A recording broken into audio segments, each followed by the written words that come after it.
Vamos orar. Pai nosso, que estás nos céus, te agradecemos por mais esta manhã, uma manhã chuvosa, uma chuva calma e serena, e nós gostamos disto, Pai.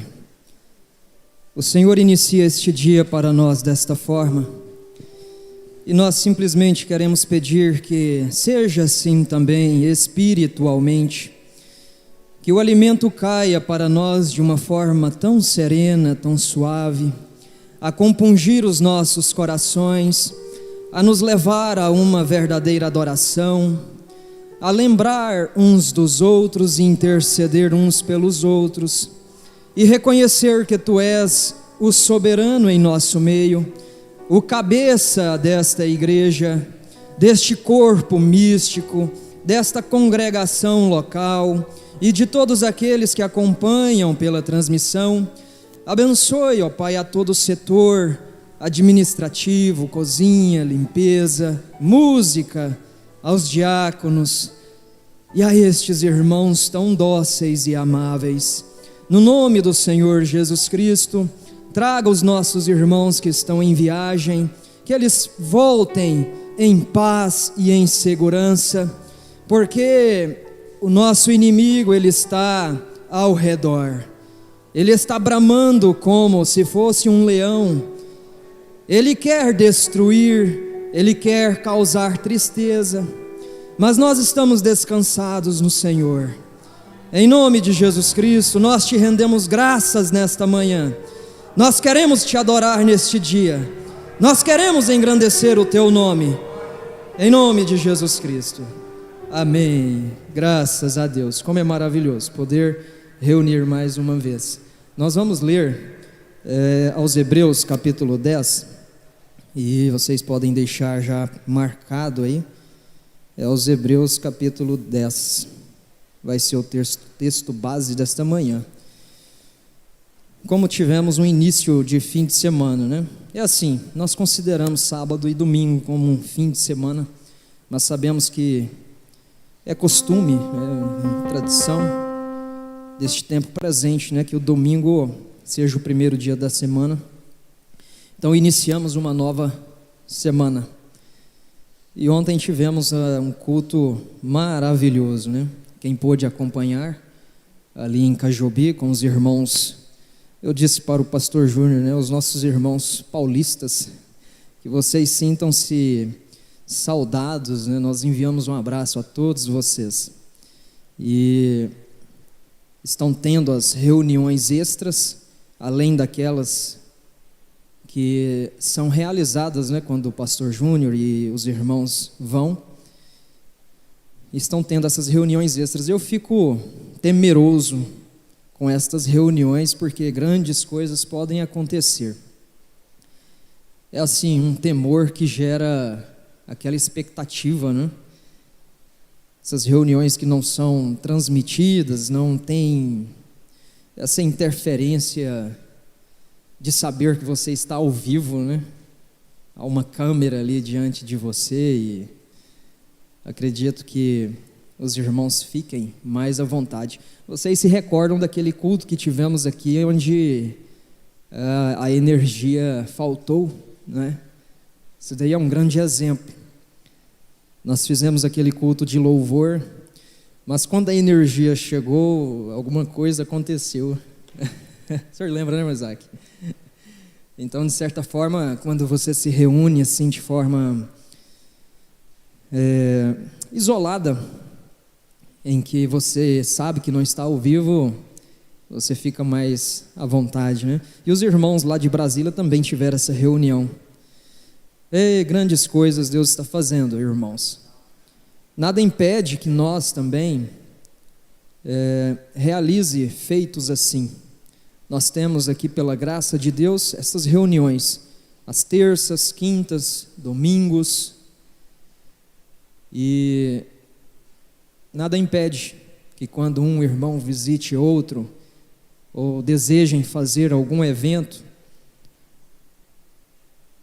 aconteça também algo sobrenatural. Nós não somos nécios a ponto de dizer que o sobrenatural acontece somente aqui. Não é assim. Caso contrário, Jesus não deveria ter aparecido para aqueles dois que caminhavam para a cidade de Emaús. Agora nós vamos ver algo nesta manhã, irmãos, que nos leva a pensar e refletir sobre esse ajuntamento, esta reunião. Há um motivo especial de separarmos um lugar e concordar que em dias nós nos reunamos aqui. A gente precisa lembrar e saber o porquê disto. Então veja, existia o templo de Jerusalém, o templo levantado sobre aquele monte, o mesmo onde Abraão quase sacrificou seu filho. Aquele monte, de certa forma, é um lugar especial, aquele lugar. Hoje, onde estão os restos do templo. Mas Jesus veio para dizer, olha, a adoração agora, ela não está limitada a isso aqui. Chegará o tempo em que os verdadeiros adoradores vão adorar em espírito e em verdade. Isso quer dizer que não há limites para isto. Onde você estiver e dedicar esta adoração a Deus, ali estará aquela aceitação. O propósito, irmãos, não é de simplesmente adorar por dizer que adoramos. Não, mas isso tem que ser aceito por Deus. E Ele manifesta, há sinais, há coisas visíveis que se mostram em nosso meio de que Deus está aprovando a nossa adoração. Então, nós devemos nos lembrar disso. E este culto ontem foi especial, né? Principalmente para nós, homens, né? Maridos. Parece que o pastor Júnior encantou a gente, né? Eu não estava ouvindo junto com a minha esposa, mas ela estava acompanhando e eu também. Parece que eu fiquei até meio temeroso de olhar para ela, né? Sabe quando você está junto, casal, né, a família, e aí você vai ouvir certas coisas assim, aí você sente assim que é para você, você começa a lembrar de coisas que acontecem, né, no seu dia a dia, dentro de casa, ou quando você sai com a família, e aí você fica meio assim, dá aquela olhada de lado, né, para ver se o seu cônjuge está te vendo, né, ó, você está ouvindo, né? Então foi muito maravilhoso, próprio. E é claro que aqueles que têm um mínimo de sensibilidade espiritual sabem que Deus está tratando com o seu povo. Sabe que é um alimento fresco. Então, que Deus abençoe a todos vocês. Que continue a nossa oração, nosso desejo é que isso continue, irmãos. Porque isso traz amadurecimento, isso traz crescimento. E é claro que o crescimento, ele gera frutos. E pelos frutos a gente se conhece. Não é pela aparência, mas é pelo resultado. O resultado que você está manifestando. Então veja, vamos ler em Hebreus capítulo 10. Esse texto nós vamos tomar como base para uma reflexão sobre o nosso ajuntamento. E aí ele diz assim, lá no verso 23 do capítulo 10. Alguns dão a autoria, né, desta carta, deste livro para Paulo. Há divergências, né, não há um consenso, mas ele diz assim, no verso 23, fiquemos, pois, firmes em nossa profissão de fé, sem nos abalar, porque fiel é aquele que prometeu. Então não vamos abalar com aquilo que nós professamos crer, aquilo que baseia e fundamenta a nossa fé, porque quem prometeu Ele é fiel. Então já começamos por aí. Não vamos nos abalar por essas coisas. Verso 24: e consideremo-nos uns aos outros. Vamos ter consideração uns pelos outros, para nos estimularmos ao amor e às boas obras, não abandonando a nossa assembleia, como é costume de alguns, antes exortando-nos uns aos outros, e tanto mais à medida que vedes que aquele dia se aproxima. Que dia é este? Aquele dia que Jesus disse para eles, ensinou em sua pregação, de que ele retornaria, de que chegará um dia em que o oculto vai se revelar, a mentira será escancarada, a falsidade. Então, muito bem, aqui nós temos este ensinamento profundo, irmãos, de que vamos nos manter firmes sem nos abalar na fé que nós professamos ter. Vamos considerar uns aos outros, e esta consideração ela se manifesta no estímulo, no encorajamento, não abandonando a nossa assembleia. Há versões que vai dizer aí, não deixar de reunir, não deixar de congregar. Isto não é de agora, porque nós sabemos que há uma linha de pensamento que diz que não há necessidade mais de ir à igreja. E eu, quando ouvi isso, fiquei pasmo. Porque um mínimo de leitura, um mínimo de conhecimento bíblico, irmão, que você tem, já é o suficiente para saber que a reunião conjunta, ela sempre aconteceu. Desde o início, estar juntos, reunir conjuntamente, é um princípio fundamental. Desde quando Jesus ascendeu aos céus. Se quando ele estava presente, sempre teve um ajuntamento, sempre teve multidões juntas, por que que agora isso tem que mudar? Então a gente se põe a pensar. É claro que este pensamento não partiu de mim e não partiu de vós, mas sempre tem aqueles que fomentam, fermentam estas coisas. E é bom para refletirmos, porque, bem, eu não concordo com isso, certo? Mas e quando eu deixo de ir? O porquê isso acontece? Qual é a motivação? Qual é a atitude? Bem, vamos pensar nestas coisas.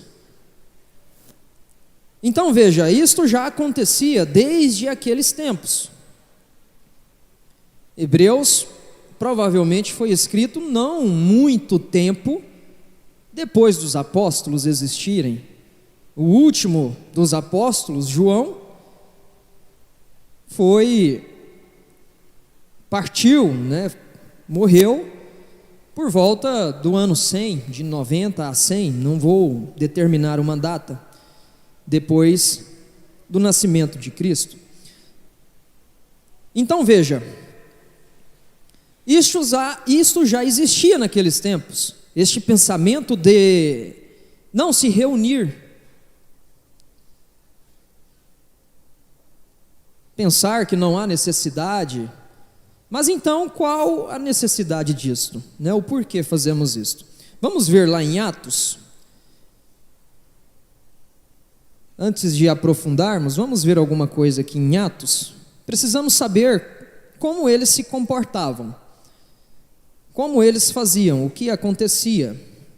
E nós vamos ver no capítulo 2 de Atos, Atos 2:38, muito conhecido em nosso meio. aquela passagem onde vários irmãos receberam o Espírito Santo no Pentecostes, e eles saíram manifestando um dos dons dados pelo Espírito Santo, que é o de línguas. Então no capítulo 2, logo após aquilo, logo após a conversão de 3.000 almas, aqui está dizendo no verso 41, e naquele dia acrescentaram-se em torno de 3.000 almas, apenas naquele dia. E aí continua, e eu quero que vocês percebam algo a partir do verso 42. Diz assim: e eles continuaram firmemente na doutrina dos apóstolos e na comunhão e no partir do pão e nas orações. Então essa foi a prática. Logo após o cumprimento daquela ordenança, dada pelo próprio Jesus, alguns dias antes, onde haviam 500 pessoas reunidas que viram Jesus subir, Jesus tinha dito para eles: voltem para Jerusalém e aguardem, esperem. Mas aqui nesse dia havia em torno de 120. Onde estavam aquelas outras? O que aconteceu com os outros, né? Mas ali havia em torno de 120. Então, após isto, qual foi a prática dos nossos irmãos? Eles continuaram firmemente na doutrina de quem? Dos apóstolos. E na comunhão, e no partir do pão, e nas orações. E sobreveio temor a toda a alma, e muitas maravilhas e sinais eram feitos pelos apóstolos. E todos os que criam estavam juntos e tinham todas as coisas em comum. E vendiam as suas propriedades e bens e repartiam com todos os homens, conforme cada homem necessitava. Verso 46. E perseverando todos os dias, concordemente no templo, e partindo o pão de casa em casa, comiam o seu alimento com alegria e singeleza de coração. Então não havia nenhum outro interesse por trás. Se há uma singeleza de coração, há uma pureza em fazer aquilo, há uma sinceridade em fazer aquilo. Você não está se reunindo para tirar vantagem de outro, ou para ver os defeitos, para menosprezar, para humilhar, não. Mas era um ajuntamento que acontecia com alegria e singeleza de coração. Verso 47. Louvando a Deus e tendo o favor de todo o povo, e o Senhor acrescentava diariamente à igreja os que estavam sendo salvos. Então veja, não foi o trabalho de Paulo, não foi o trabalho de Apolo, aqueles que estavam plantando, regando, mas aqui você percebe que o Senhor acrescentava. Quem que dá o crescimento? É Deus, é isso que importa. As nossas ações, as nossas obras, elas vão trabalhar para mostrar a fé que nós temos, mas nós não vamos nos apegar a isto, porque nós fazemos isto, irmãos, porque algo aconteceu antes. Um motivador está fazendo com que as nossas obras, boas obras, aconteçam. E qual é? É a salvação das nossas almas. Foi a morte, crucificação e ressurreição de Cristo. Então, esse é o motivador. É por isto que fazemos essas coisas. Não é para alcançarmos alguma coisa, mas é porque já sabemos que temos. Então, a prática, no princípio, foi essa. Mas muitas coisas aconteceram após isso, irmãos. Eles se reuniam diariamente. Não há aqui um fator, não há aqui um determinante que diz assim, eles se reuniam de manhã, tarde e noite. Ou que tal dia da semana era sempre naquele horário. Nós não temos base para isto. Mas eles se reuniam diariamente. Mas algo aconteceu que fez com que isso parasse. Quando Paulo escreveu aos Romanos, escreveu aos Coríntios, escreveu a carta de Efésios para os nossos irmãos da igreja de Éfeso, né?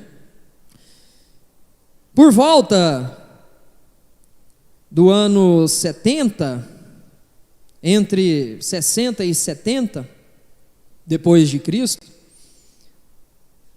ele estava sob o domínio do imperador Nero. Se você for ver na história, Nero foi um dos mais cruéis imperadores romanos. Foi aquele que abriu a barriga da própria mãe para ver de onde ele veio. Este foi Nero. Fez coisas terríveis. E a perseguição aos cristãos começou com ele. Ele teve ali o seu reinado entre 54 a 60.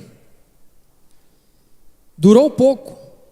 Mas essa perseguição aos cristãos fez com que os nossos irmãos procurassem meios de se reunir. Eles já não podiam mais se reunir todos os dias.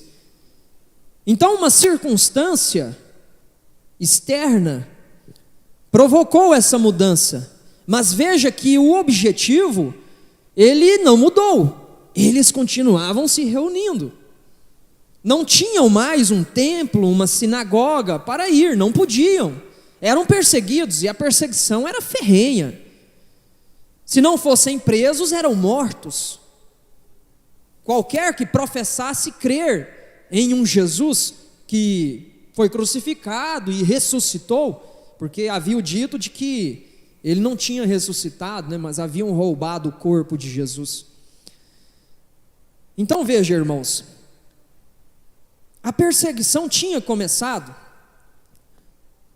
O que teve o seu ápice no ano 70, houve aquela rebelião dos judeus com o Império Romano, e então o templo foi destruído no ano 70.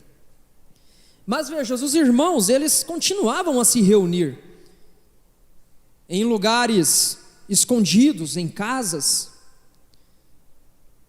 Mas eu preciso saber o porquê eles faziam isso, mesmo sendo perseguidos.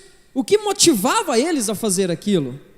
Por que se reuniam, mesmo sendo perseguidos?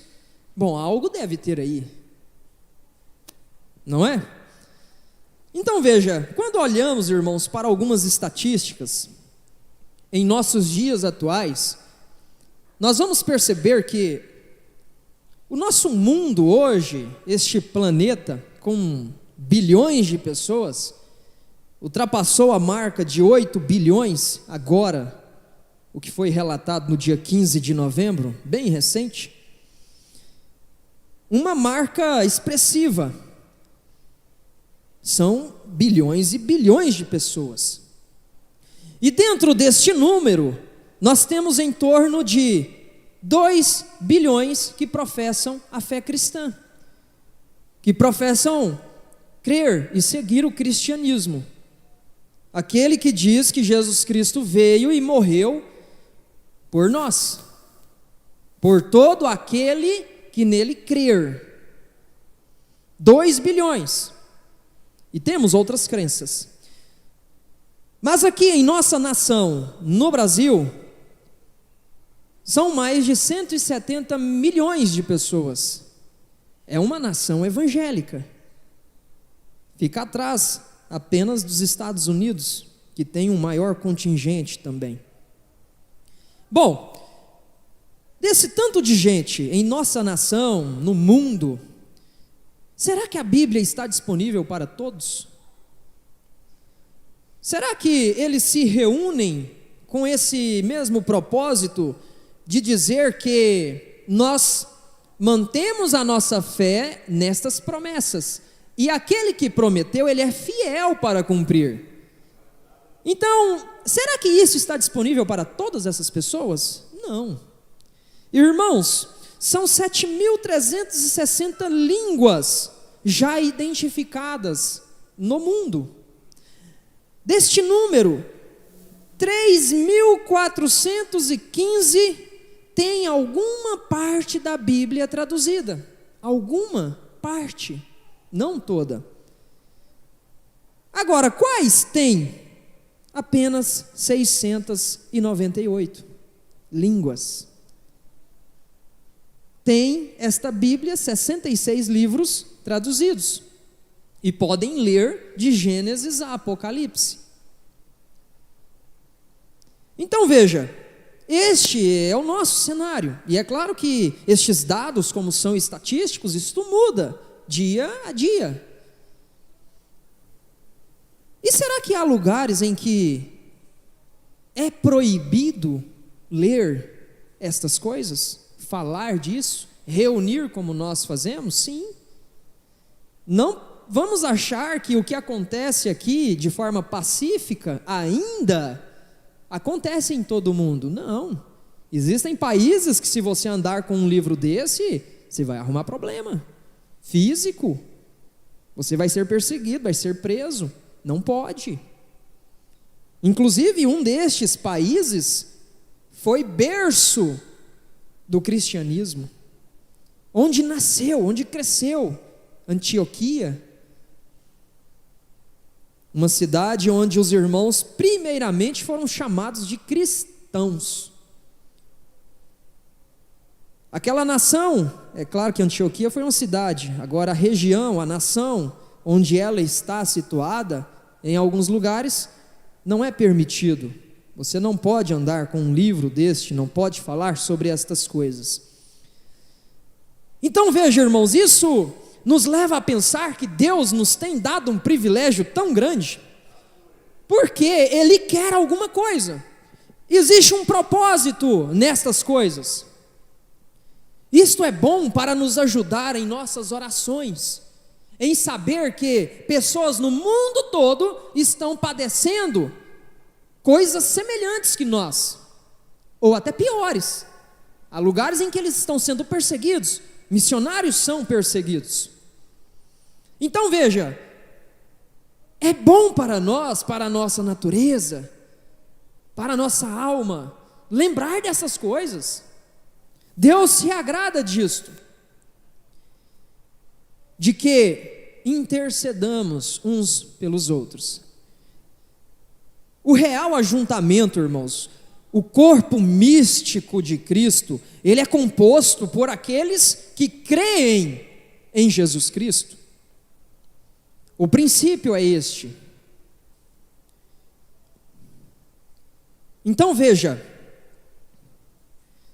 nós temos motivos para nos reunir, temos motivos que às vezes não nos deixa reunir. Você diz assim, mas será que eu preciso ir em todo culto, em toda atividade? Eu sou obrigado a participar de todo o serviço que a igreja tem? Oh, irmãos, pudéramos ter, como os nossos irmãos tinham, diariamente, reuniões assim, não importa o tempo, mas apenas ver uns aos outros. O sentido que Deus quer, e Jesus disse assim, eu vim para reunir a minha igreja. Se nós formos ver nas entrelinhas, sabe o que é ver nas entrelinhas? É aquilo que nós ouvimos ontem sobre Naamã. Você pode ler várias e várias vezes, ou você já leu várias e várias vezes a história de Naamã, aquele líder oficial assírio, que foi orientado a ir no terreno inimigo, né? Ele considerava como inimigo Israel, para se banhar 7 vezes em um rio lamacento, barrento. Então ler nas entrelinhas é você saber que Naamã tinha uma vida além daquilo. Ele tinha uma esposa, tinha uma família, tanto é que aquela menina que era serva de sua esposa. Então ele tinha uma vida fora daquilo, fora dos trajes, fora das armaduras. Isso nos leva a ver nas entrelinhas. Naamã teve que sacrificar o seu orgulho, a sua grandeza, o seu ego, né? Aquele sentimento de que se eu sou bom demais. Parece que tem alguns hoje que pensam assim, eu sou bom demais para ir na igreja, não preciso. Então ele precisou vencer aquilo, E o que foi que Naamã ganhou? O que ele tanto queria, gente. O que ele tanto queria era talvez se olhar. Não sei se existiam espelhos, né? A gente sabe que a criação desse espelho, essa imagem perfeita que nós temos hoje, é tão bom, né? Você ficar se olhando no espelho assim quando está arrumada, né? Mas antigamente era tudo embaçado, você via distorcidas as coisas, né? Eles descobriram através de reflexos da água e tentaram fazer algo semelhante. Mas foi um longo processo, tanto é que Paulo, quando ele fala a sombra do que se vê, era algo distorcido, né? Aquela coisa de bronze. É só você pegar alguma coisa que tenta refletir, você vai ver que fica meio distorcido a imagem. Então veja, a única coisa que Naamã queria era estar diante da esposa, da família, e não ser reconhecido mais como um leproso, aquele problema que acontecia, uma doença na pele. E ele só teve que cumprir a ordenança, ele teve que crer, se render diante daquilo, para alcançar o que ele queria. Nós temos tantos desejos, nós temos tantos anseios, seja material, seja pessoal, um crescimento profissional, né, uma viagem a algum lugar que você acha muito bonito aqui na terra.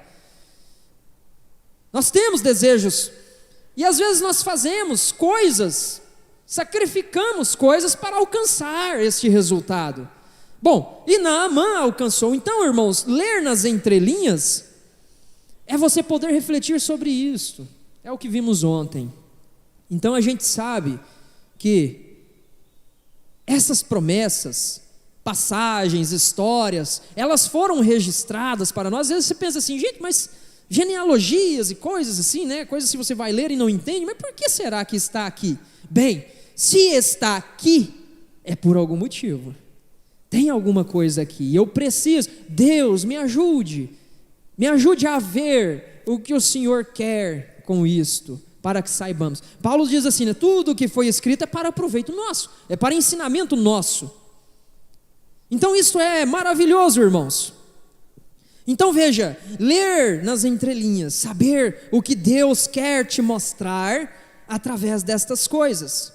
Então o nosso ajuntamento, ele acontece, irmãos, para que possamos exortar uns aos outros, animar uns aos outros, encorajar uns aos outros. Foi o que nós vimos em Hebreus.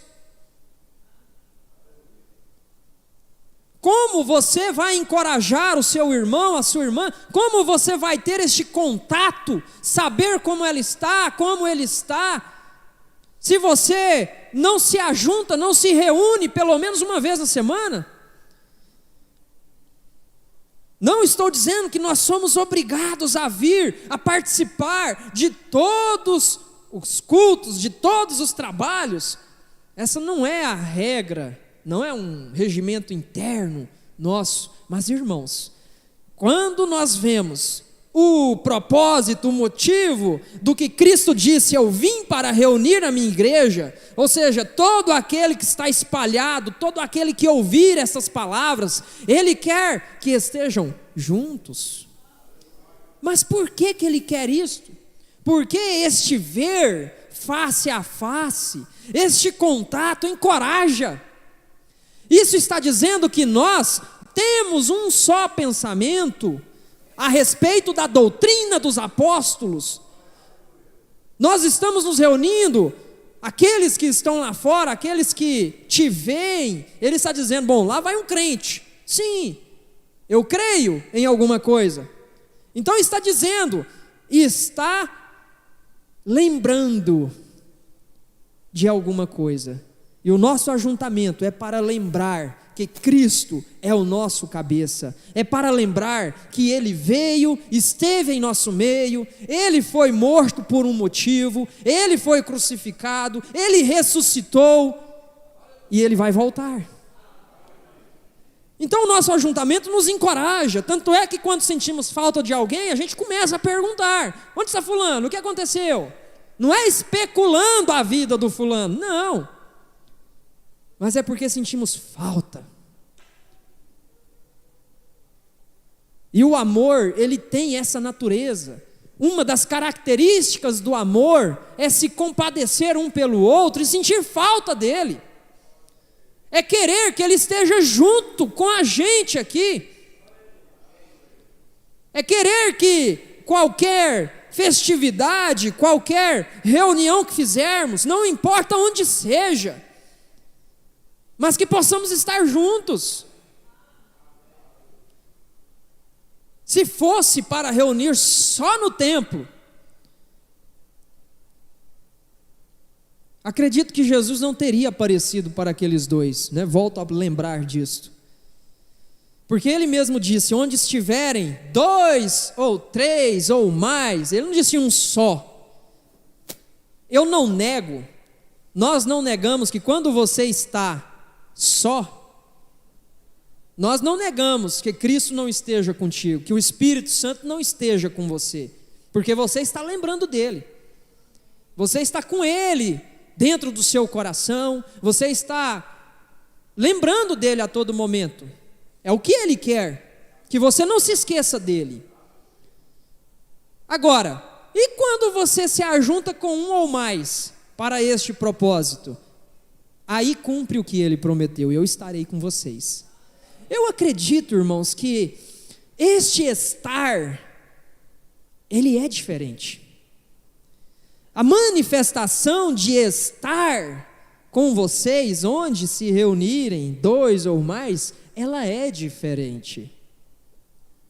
É por isso que, tirando toda a emoção, todo o sensacionalismo, quando nos compungimos com a pregação, com a palavra que está sendo dita, nós podemos sentir coisas diferentes.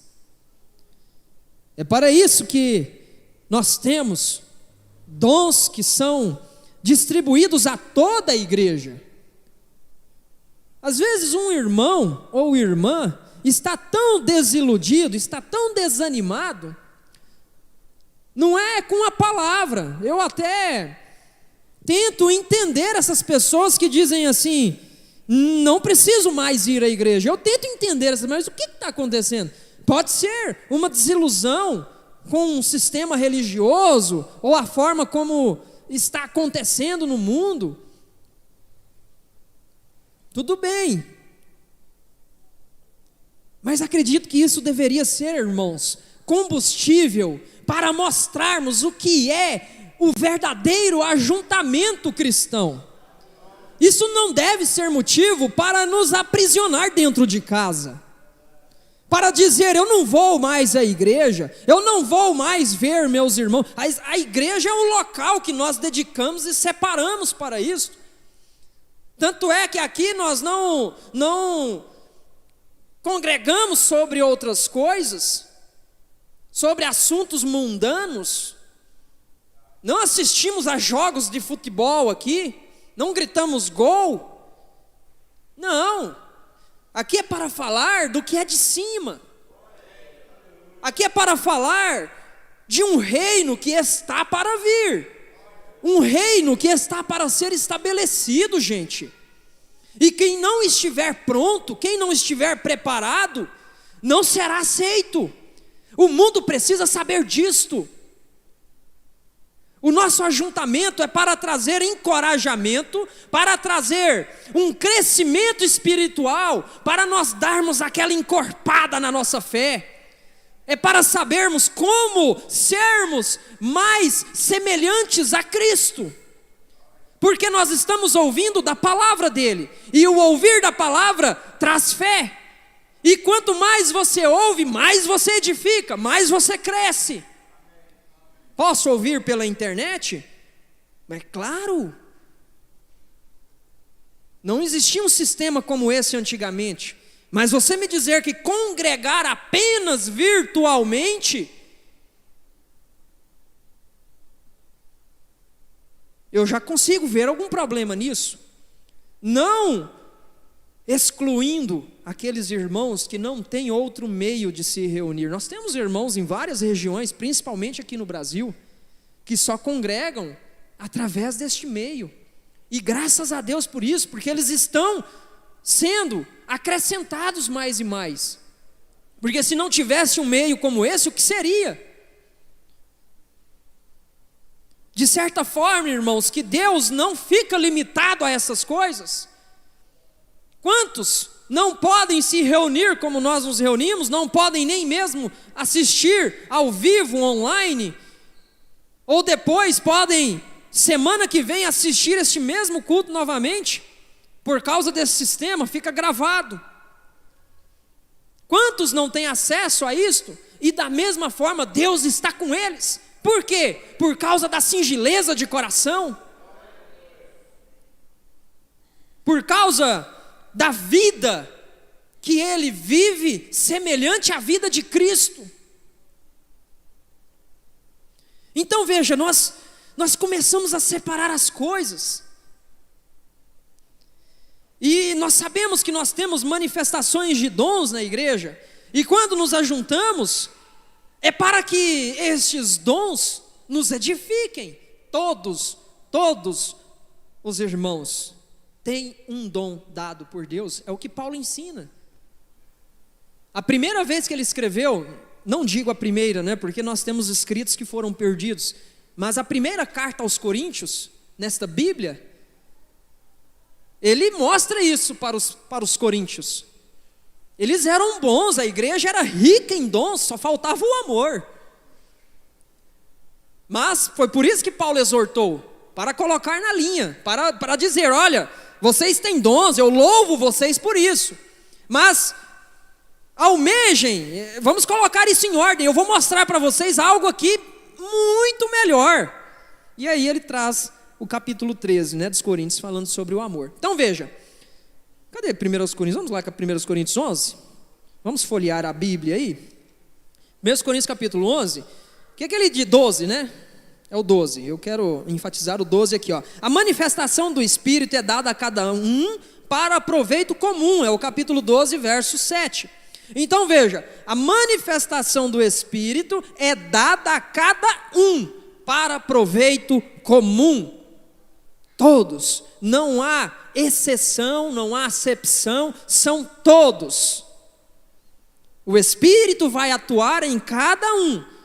E aí você sabe, se você quer anotar, depois você veja a lista dos dons, porque essa daqui é apenas uma, a que nós conhecemos em Coríntios 12. Você vai ver uma lista em Romanos capítulo 12, verso 6, e você vai ver também na primeira epístola de Pedro, capítulo 4, verso 10. Junta estas três, depois você medita nestas três. Romanos 12, verso 6, 1 Coríntios nós estamos vendo aqui, capítulo 12, e depois a primeira epístola de Pedro, capítulo 4. Então, o Espírito ele dá a cada um para proveito comum. Você tem, é para beneficiar os outros. Aí no verso 11 ele diz assim, um só e o mesmo Espírito opera estas coisas.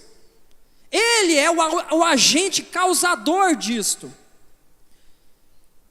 Aí no verso 18, mas agora Deus colocou cada um dos membros no corpo como lhe agradou. Nós temos um corpo e nós temos os membros. Paulo está fazendo a ilustração do corpo humano, dos braços, dos olhos, do ouvido, né, das mãos, dos pés, são membros.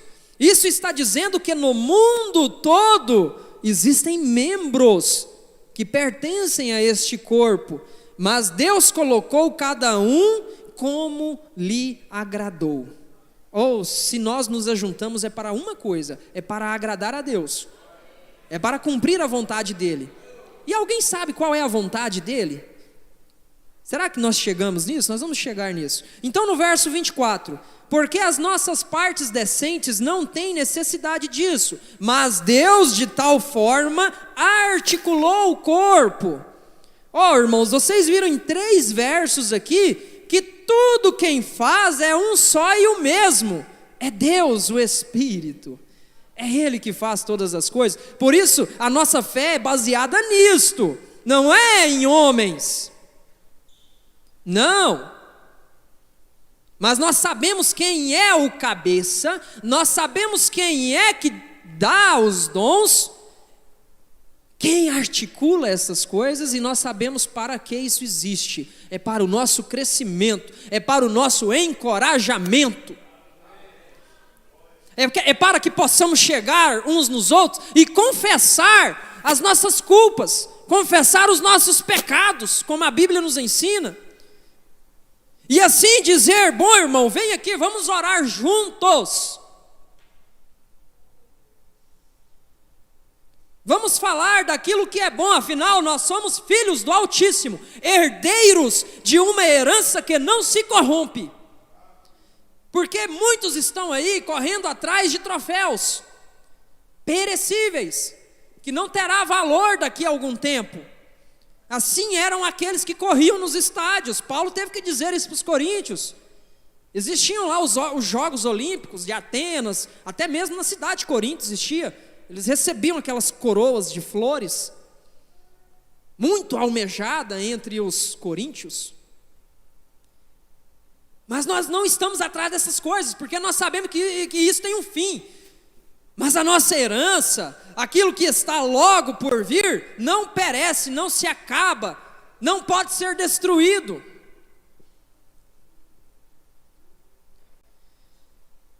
Vamos ver Hebreus capítulo 3? Hebreus capítulo 3, verso 13. O que ele está dizendo aqui? Hebreus 3, 13.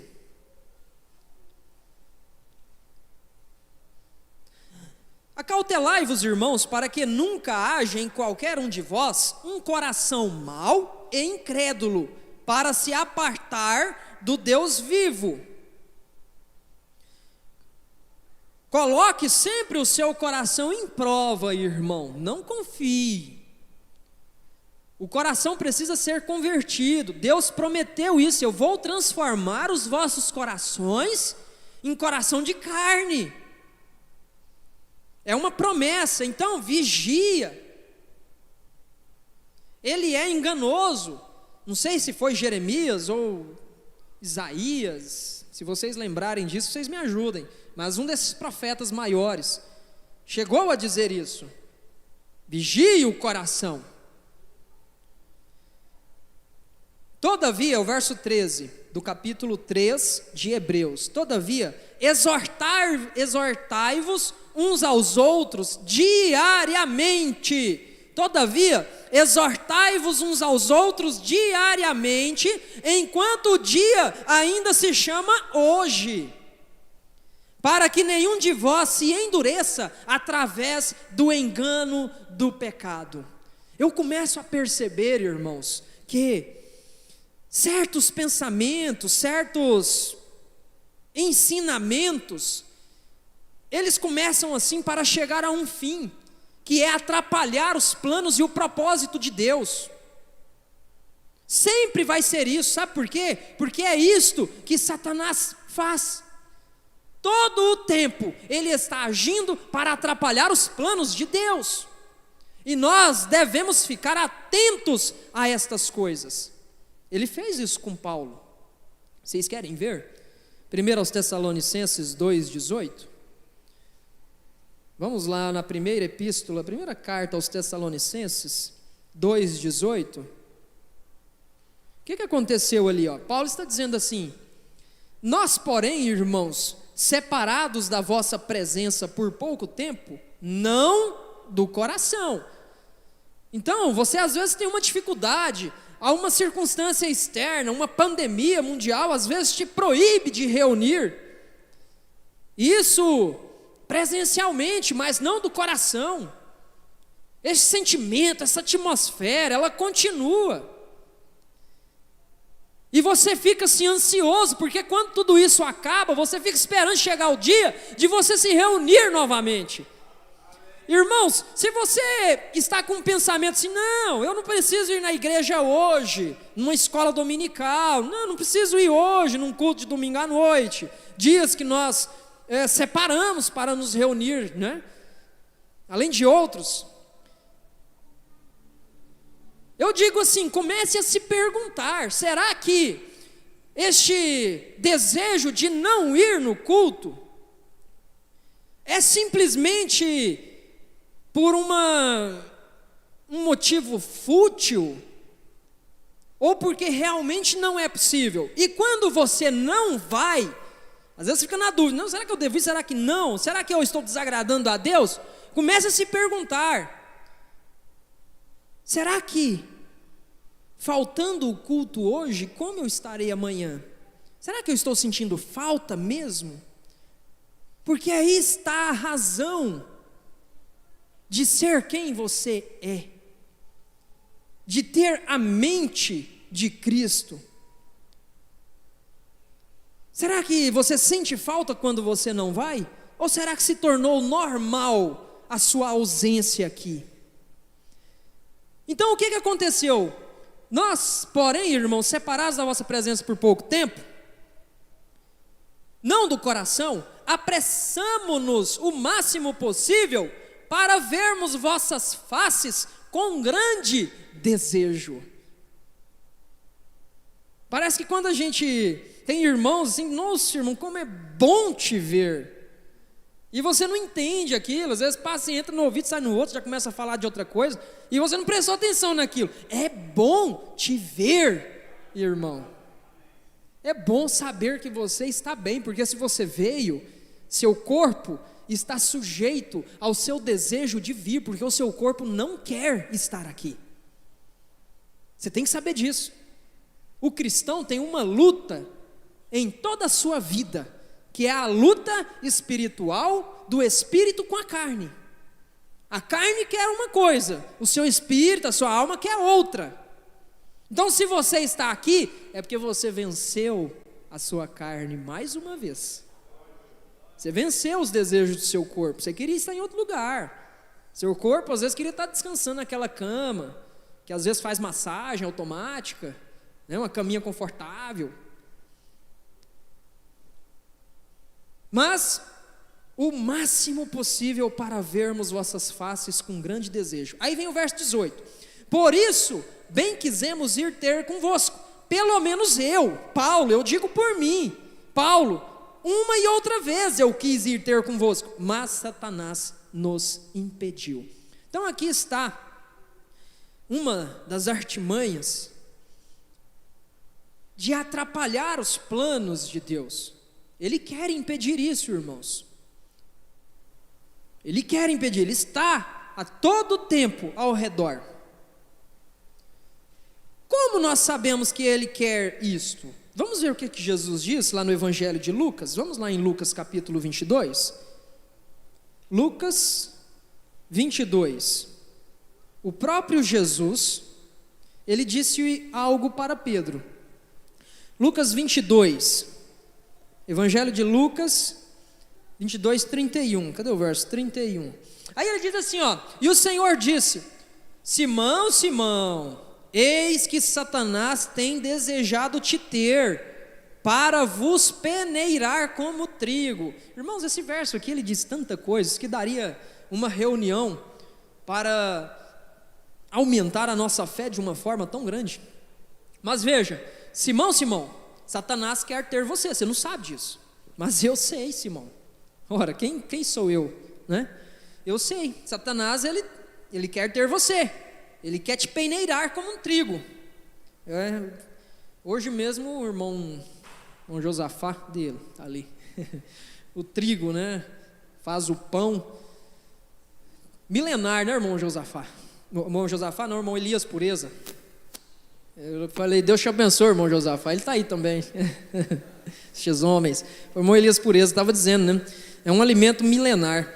Então veja, ele quer vos peneirar como trigo, mas eu orei por ti para que a tua fé não desfaleça.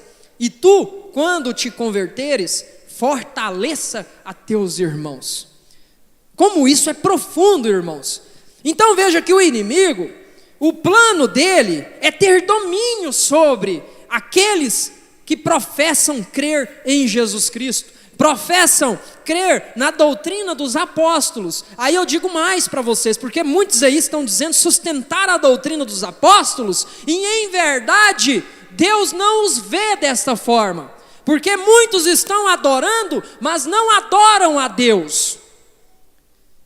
Nós temos que saber que isso acontece, irmãos. Quando Paulo vai orientar os coríntios sobre a comunhão, que é a manifestação, mais uma prova, mais um motivo do porquê nos reunirmos, é esta comunhão, é partir o pão, é tomar do vinho. Para quê? Para trazermos à memória o que Cristo fez por nós. Vocês lembram que era uma prática no Velho Testamento? Cada um tinha que levar o cordeiro, tinha que levar as pombas para serem sacrificadas. Aquilo era para que eles se lembrassem do Criador. Não tirava, não excluía, não eliminava o pecado, tanto é que eles voltavam a fazer. Mas, gente, vamos ver nas entrelinhas o que Deus queria. Lembre de mim, meu filho. Volte para mim. Você fez isso, eu sei que você não queria fazer, mas fez. Você está lutando, mas volte para mim. Se lembre de mim. É isso que Deus quer, gente. Então, quando a gente toma da ceia, é para tomarmos em memória do corpo e do sangue. Então veja, quando te converteres, fortaleça a teus irmãos. E nós devemos saber que Ele está conosco. Mas aí o que Paulo está dizendo, irmãos? Que quando os coríntios estavam se reunindo, uns comiam demais, se embriagavam, não estavam tendo aquela consideração uns pelos outros. Uns estavam passando fome. Vocês devem imaginar o caos que é. Você conhece alguém quando está embriagado? Você sabe como essa pessoa fica. E estava acontecendo isso lá, na comunhão deles. Paulo estava dizendo, vocês não estão se ajuntando para a ceia do Senhor. Se não é para a ceia do Senhor, é para o quê? Aquela reunião que eles achavam que era para a ceia do Senhor, não era do Senhor. Aquilo estava sendo em vão. Olha como isso é profundo, gente. Nós devemos nos reunir para a adoração, para nos edificar uns aos outros, sabendo que o Espírito está organizando, está operando. Mas o principal é saber que isto está diante de Deus sendo visto como verdadeiro. Caso contrário, isso daqui é em vão. E nós não queremos isso, gente. Nós não fazemos nada em qualquer negócio da vida. Ninguém quer ficar no prejuízo. Não quer perder um centavo. Briga por centavos. Porque sabe que a soma disso dá um montante. Então não perde nem centavos. Por que nós, ao nos reunirmos, nós vamos ficar no prejuízo espiritual? Mas nós fazemos e nós queremos fazer é para alcançar a bênção de Deus. Nosso propósito é esse. E muitos devem saber que Deus, o nosso Senhor Jesus Cristo, não reconhece muitos dos que dizem conhecer a Deus. Porque Paulo disse para os coríntios, vocês dizem conhecer a Deus, mas o melhor é ser conhecido por Ele. É Coríntios capítulo 1, é logo no início, primeira carta. É ser conhecido por Deus. É Mateus 7, vamos ler Mateus 7?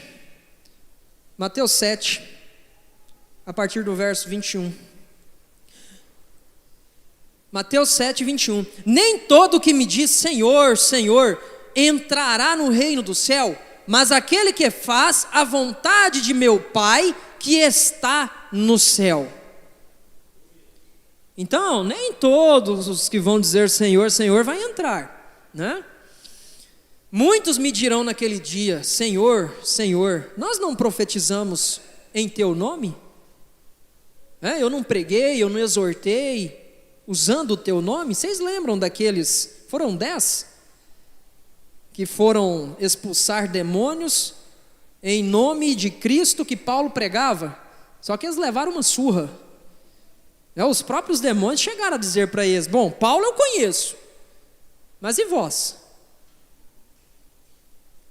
Então muitos me dirão naquele dia, Senhor, Senhor, Não profetizamos nós em teu nome? E em teu nome não expulsamos os demônios? E em teu nome não fizemos muitas maravilhas? Oh, irmãos, como o mundo evangélico está comprometido. E então eu vou lhes declarar, aqui está uma sentença tão triste que deveria fazer chorar. Eu nunca vos conheci.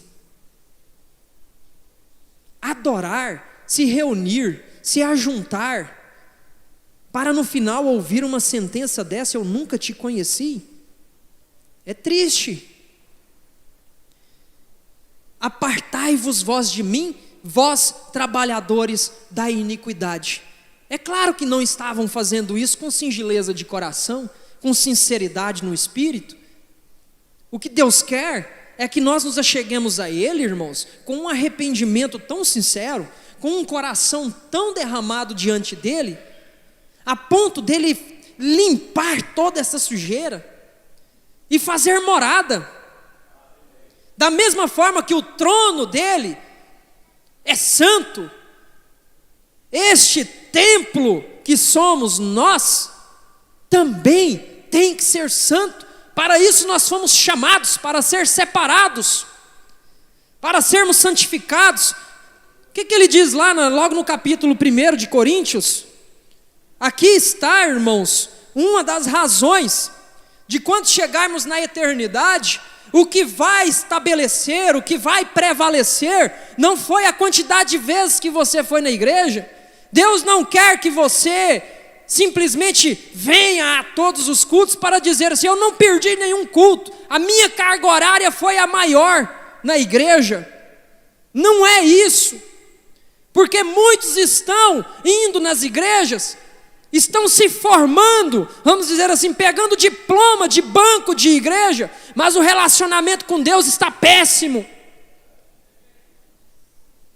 A profundidade, aquela intimidade com Deus não existe.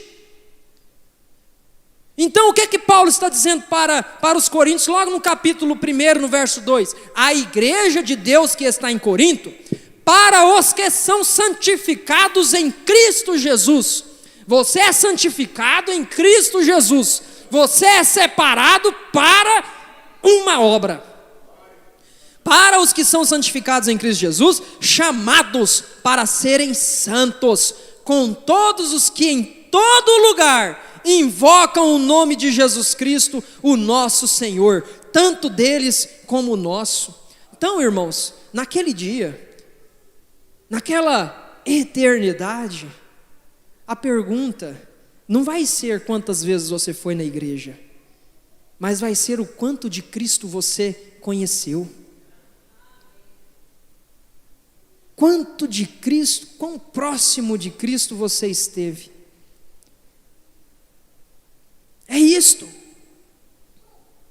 Qual é a vontade de Deus? Efésios capítulo 1. E nós já encerramos. Efésios capítulo 1. Vamos ver aqui. Onde está Efésios? Está antes, Filipenses. Aqui, Efésios. Gálatas, Efésios, né? Coríntios, Gálatas, Efésios. Efésios capítulo 1, verso 9. Vamos ver qual é a vontade de Deus? Jesus falou tanto da vontade do Pai, aquele que fizer a vontade do Pai, não é? Que vontade é essa, Senhor? Capítulo 1, verso 9 de Efésios. Tendo feito conhecido entre nós o mistério da sua vontade, segundo a sua complacência que propusera em si mesmo, verso 10, que na dispensação da plenitude dos tempos, ele possa reunir em uma todas as coisas em Cristo, tanto as que estão no céu, como as que estão na terra nele. Aqui está a vontade de Deus. Eu quero ler novamente, mas agora eu vou ler para os que não entenderam nesta tradução. Vamos ler novamente? E nos revelou o mistério da sua vontade, de acordo com o seu bom propósito que Ele estabeleceu em Cristo, isto é, de fazer convergir em Cristo todas as coisas, celestiais ou terrenas, na dispensação da plenitude dos tempos. Nele fomos também escolhidos. Então veja, irmãos, tudo o que Deus fez no céu, na terra, tudo isso se encerra em Cristo Jesus. Este é o nosso Senhor e Mestre, é o cabeça nosso. Esta é a vontade de Deus o Pai. Então, que neste dia possamos lembrar destas coisas, possamos interceder uns pelos outros, sabendo que o nosso ajuntamento ele não está sendo em vão. E qualquer um que é ministrado pelo Espírito Santo, tendo um dos dons, seja falar em línguas, seja profetizar, seja do cantar, seja do exortar, como Deus quer operar na sua igreja, qualquer um de vós, irmãos, percebendo qualquer indício que seja, de que a nossa adoração não está indo pelo caminho correto, de que a nossa doutrina está sendo vilipendiada, qualquer um de vós se posicione firme por essa fé, por essa doutrina dos apóstolos, cheguem uns aos outros, conversem sobre estas coisas, e juntos vamos ministrar a palavra de Deus, para nos encorajar nesta fé. O que é que ele diz? Em Ezequiel 36, verso 26. Ezequiel capítulo 36, verso 26. Um novo coração também vos darei, e um novo espírito eu colocarei dentro de vós, e eu tirarei o coração de pedra da vossa carne, e vos darei um coração de carne, e eu colocarei o meu espírito dentro de vós. Oh, essa é a vontade de Deus. Ele está dizendo o que Ele quer fazer, irmãos, e nós, juntamente, creio que seja o desejo de cada um, é que isto se cumpra. E eu colocarei o meu espírito dentro de vós, e vos darei, e vos farei andar nos meus estatutos, e guardareis os meus juízos, e os fareis. Aleluia.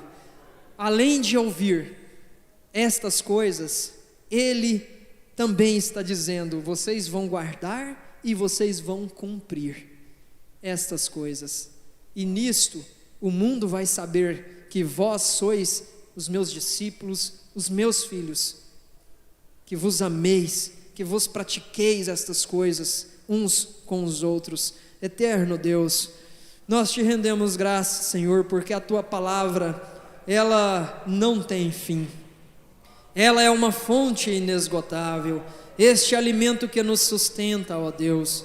Nós não precisamos misturar isto com mais nada, mas este é o puro alimento que não tem limite, não há espaço geográfico, não há tempo que possa invalidar estas coisas, mas isto é o poder de Deus para nós, e nós cremos nestas coisas, ó Pai.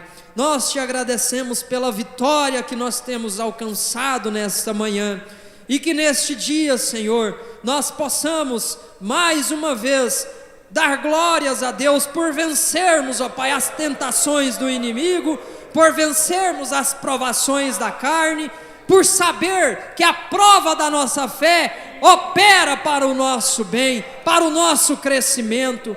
Em nome de Jesus Cristo, abençoa os nossos irmãos que estão espalhados por esta nação, que estão participando deste culto, que vão ouvir esta fita, esta transmissão, e aos nossos irmãos que estão em viagem, aqueles que padecem necessidades, que eles sejam alcançados pela graça soberana, pela misericórdia que se renova a cada manhã. Em nome de Jesus Cristo, nós te agradecemos, Senhor. Amém, amém. Graças a Deus.